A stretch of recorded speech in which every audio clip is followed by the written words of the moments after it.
এরকম 3 লেয়ারের একটি কেক বানাতে হলে আপনার থাকতে হবে সকল ইনগ্রিডিয়েন্টস এবং ধৈর্য।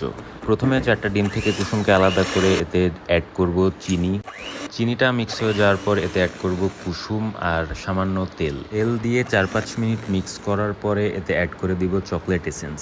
মিক্স করতে করতে এরকম একটি ব্যাটার তৈরি হলে একটি বাটিকে ঘাট ধাক্কা দিয়ে দিব ময়দা, বেকিং পাউডার, কোকো পাউডার।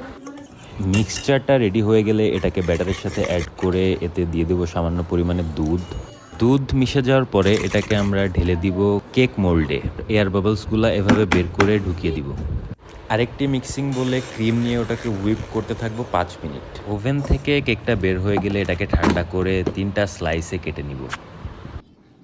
কাটা হয়ে গেলে একটি কেক বোর্ড নিয়ে এটাতে একটা স্লাইস বসিয়ে অ্যাড করব চকলেট সিরাপ, যেটা নেক্সট 2টা স্টেপেও দেখানোর কথা, কিন্তু আমি ভুলে গেছি। আমি চকলেট সিরাপ অ্যাড করতে আমার মনেই নাই।